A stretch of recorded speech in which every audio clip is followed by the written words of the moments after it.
बहुत समय पहले की बात है। बहुत बड़े भूमाकर राज करते थे तुम्हें महान राजा भीमम के नाम से जाना जाता था। सब कुछ था तुम्हारे पास, पर शांति नहीं थी।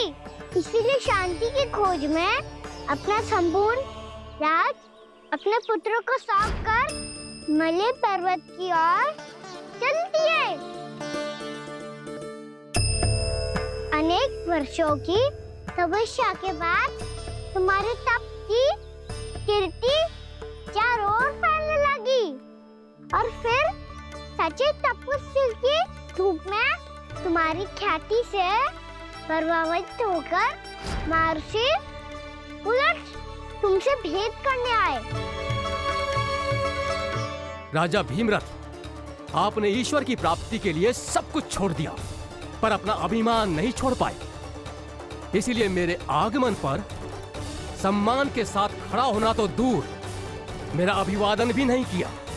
अभिमान तपस्वी का गुण नहीं होता है राजन, अभिमान राक्षसी गुण है। इसलिए मैं आपको श्राप देता हूँ कि आप अगले जन्म में एक राक्षस के रूप में जन्म लेंगे, एक राक्षस के रूप में जन्म लेंगे।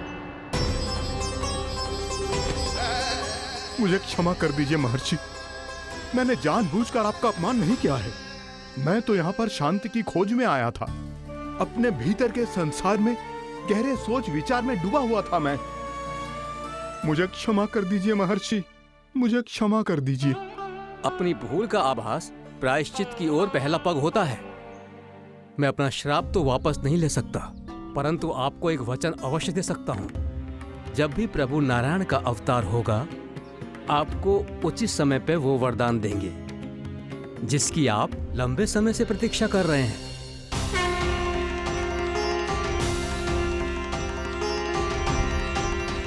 प्रभु, आपने मेरी आंखें खोल दी।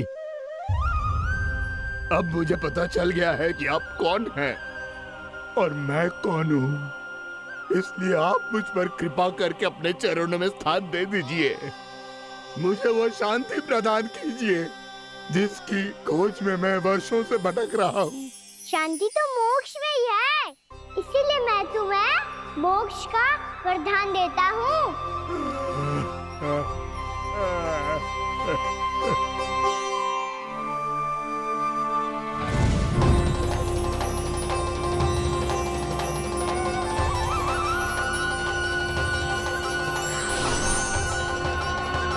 प्रभु की ये लीला सदैव स्मरण रखी जाएगी। इस स्थान को इनका आशीर्वाद मिलेगा और इस कंदरा को व्योमासुर की कंदरा के रूप में पहचाना जाएगा। भविष्य में अनेक ऋषि मुनियों की शरण स्थली बनेगी ये कंदरा। दीदी, ये कोई साधारण बालक ना है। ऐसा चमत्कार कोई साधारण बालक थोड़ी ना कर सकते हो। तुम सत्य कह रहे थे बलराम, गाना सच्ची में भगवान ही है। तभी तो सब देवता इसे बसाने और इसकी ओर से युद्ध करने आते हैं। तुम सब ऐसे आंखें फाड़ के क्यों देख रहे हो मुझे?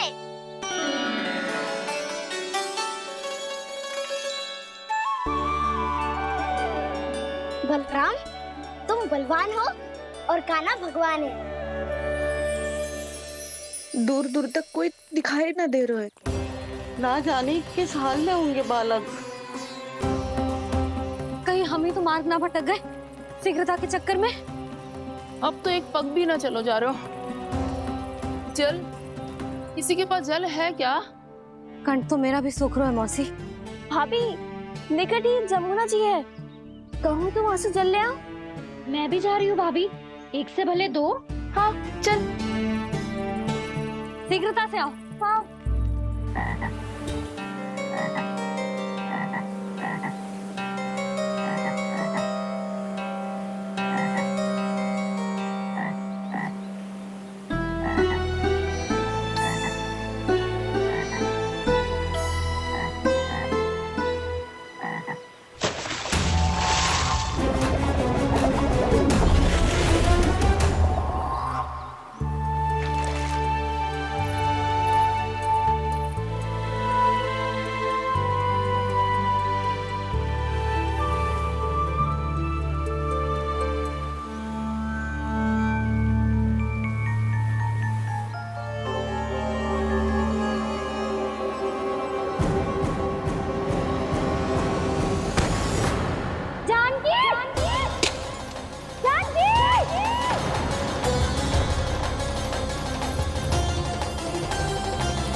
जानकी, जानकी,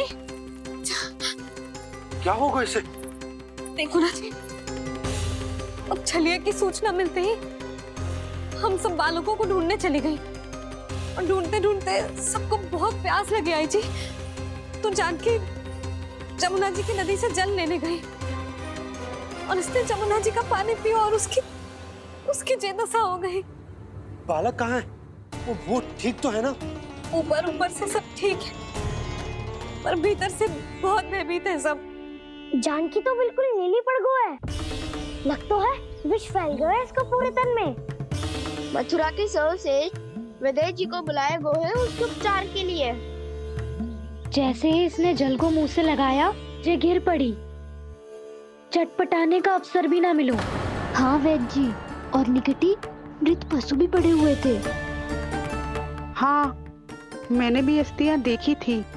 इसका तो यही अर्थ हो सकता है कि समस्या वहाँ के जल में ही हो। वैद्य जी, आप रोगी की नाड़ी पे ध्यान दो ना। जे गोपिया क्या कह रही है उसे सुनने की आवश्यकता ना है। जब तक विष के कारण का पता नहीं चल जाता, हम उपचार कैसे कर सकते हैं रानी जी? जी, वो निकट ही यमुना जी में एक विशेष क्षेत्र है। ये सब उसी के जल की बात कर रहे हैं। तब तो ऐसा भी हो सकता है कि किसी विषैले सर्प के काटने का प्रभाव हो।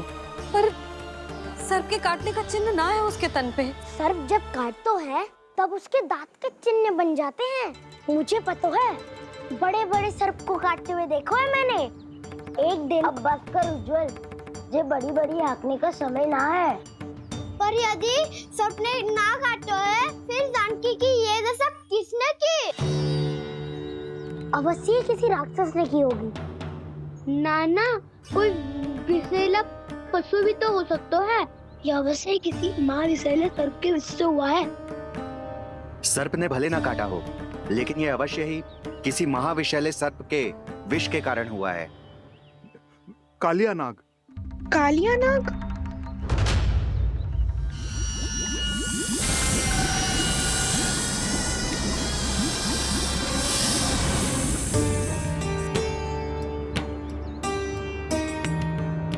संकेतों से तो ऐसा लगता है कि जानकी ने कालिया नाग के क्षेत्र के विशाल जल पी लियो है। कालिया नाग एक लोक श्रुति है, कल्पना में गढ़ी हुई एक कथा, और कछु ना है। हमें जाके पता लगाना पड़ेगा। पर हमें वहां जाने से मना किया है ना बड़ों ने। उज्जवल सही कह रहे हो है। इस समय जानकी के स्वास्थ्य से अधिक महत्वपूर्ण और कछु ना है। जानकी हमारे लिए ही जलाने गई थी जी। ना मैं उसे जाने देती ना जैसा वो तो। वैद्य जी, आप शीघ्र कछु करो, कैसे भी कछु भी करो, पर इसके प्राण बचा लो। यशोदा, धैर्य रखो, श्री नारायण पर विश्वास रखो, वो सब ठीक कर देंगे।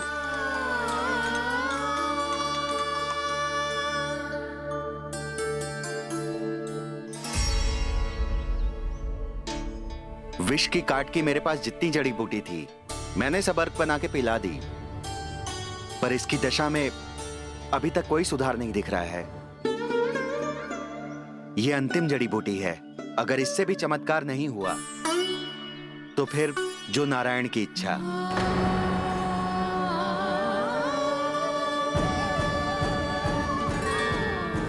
पर कोई तो उपाय होगा जानकी को बचाने का। कान्हा, यदि तुझे किसी औषधि के बारे में पता है, हमें बता दे, हम जाके ले आएंगे।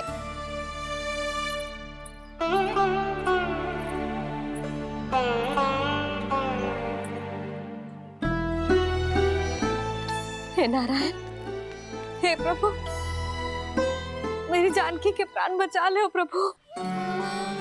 या तो मैं अपने आप को कभी क्षमा न कर पाऊंगी। ये सारी मेरे ही कारण बनाई थी। उसकी रक्षा करो प्रभु, मेरी पुकार सुनो। कान्हा, तूने हमें वत्सासुर से बचाया था ना? और बकासुर से भी तो। और छलिया से भी तो तूने ही बचाया था ना हमें। क्या ऐसा कोई उपाय ना है जानकी को बचाने का? धनवंतरी,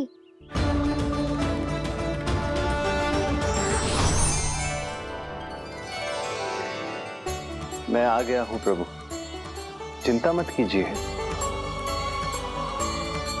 आपके आदेश का पालन अवश्य होगा। यशोदा मैया,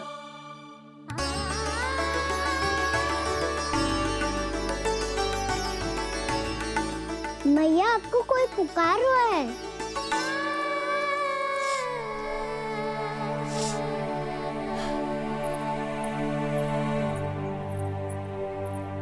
चिंता मत करो मैया, अब धनवंतरी जी आ गए हैं और सब संभाल लेंगे।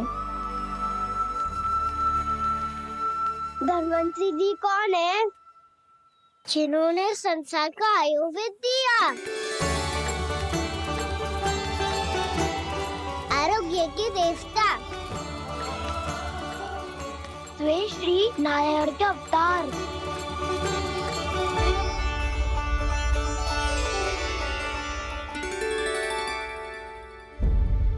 मुझे पता चला है कि आपको वेद की आवश्यकता है। हाँ हाँ, भीतर आइए। आइए आइए बैठे जी, जी रहे। मथुरा का सर्वश्रेष्ठ वैद्य अर्थात मैं यहाँ आ चुका हूँ और रोगी को जितनी औषधि की आवश्यकता थी सब दे चुका हूँ।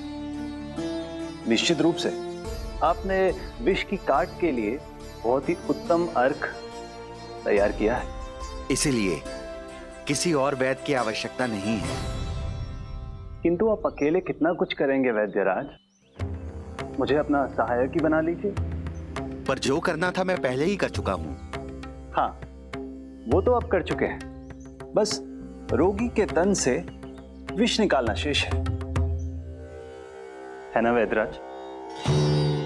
हाँ हाँ, बस वही शेष है। इनके रक्त को विष रहित करने में मैं आपकी सहायता करूंगा। पहले ये संजीवनी मानी जाने वाली इन लाल फूलों की बूटी को भी घिसना है ना?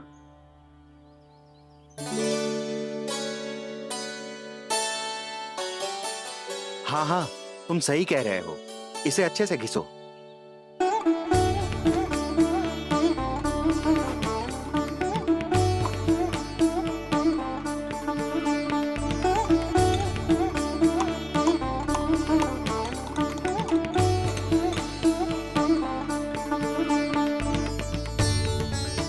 और ये नीले फूलों को भी तो मिलाना है ना?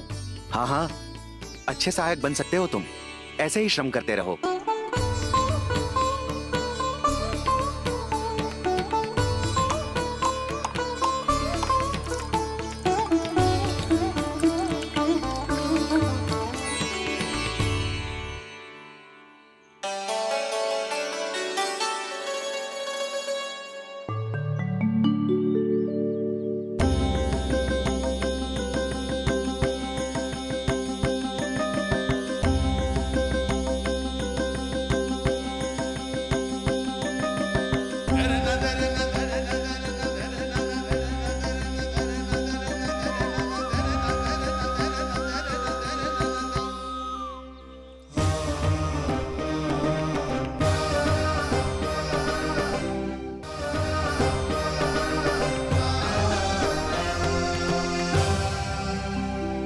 जानकी स्वस्थ हो जाएगी ना धनवंतरी जी?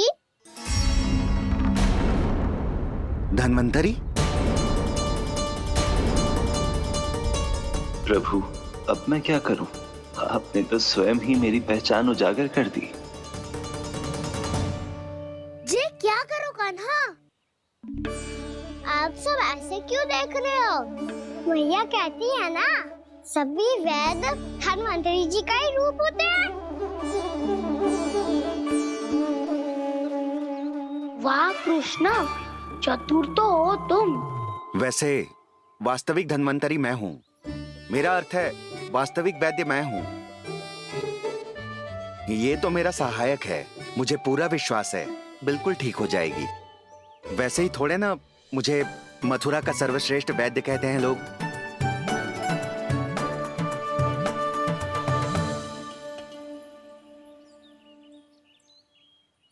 जसोदा भाभी, जशोदा जी, जानकी को चेतना आ गई। जानकी, जानकी, जानकी, तू ठीक है ना? क्षमा करना भाभी, मैं आपके लिए जल ना ला पाई। बस बहुत भूख लगी है। मैं अभी कच्छ लाती हूँ। जानकी, माखन खाओगी?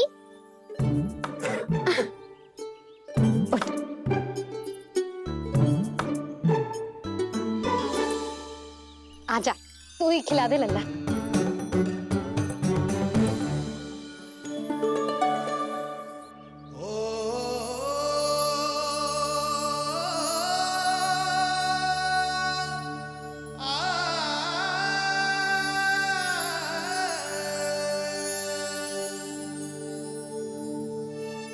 तुम सब मेरे लल्ला को माखन चोर कहती हो ना? आज देखो, अपना ही माखन जानकी को खिला रहे है।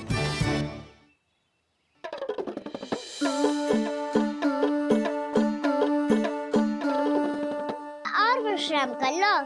सदैव तुम हम सबकी सेवा करती हो, आज मैं तुम्हारी सेवा करूंगा। जानकी की जिज्ञासा तब हुई जब जय यशोदा काकी की सेवा कर रही थी, और अब देखो स्वयं भगवान ही इसकी सेवा कर रहे हैं। जानते हो इससे क्या सिद्ध होता है? जो भी यशोदा मैया की पूजा करेगा, अर्थात अपने माता पिता की सेवा करेगा, उनके साथ सम्मान से व्यवहार करेगा, ईश्वर स्वयं उसका ध्यान रखेंगे। कभी धन्वंतरी के रूप में तो कभी स्वयं कान्हा के रूप में। भक्त और भगवान का देखो कैसा ये अनुराग, स्वयं करे सेवा प्रभु, अद्भुत गोपी का भाग्य। प्रभु इन सब पृथ्वीवासियों से कितना घुल मिल गए हैं। ना तो ये प्रभु को भगवान मानते हैं और ना ही प्रभु अपने आप को इनसे सर्वश्रेष्ठ समझते हैं। अपने आचरण से ये सिद्ध कर रहे हैं कि ये सभी में हैं और सभी इनका ही अंश है।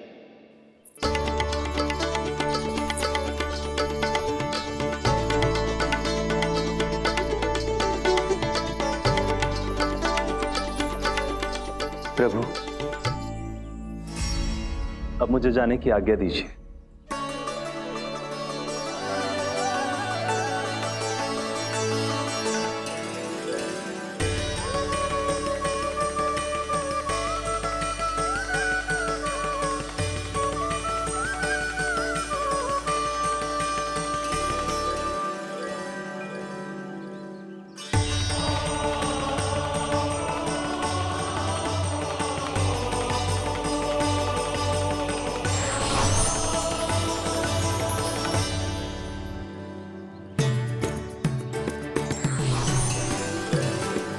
कान्हा ने तो सच्ची में धन्वंतरी जी को बुला लिया था।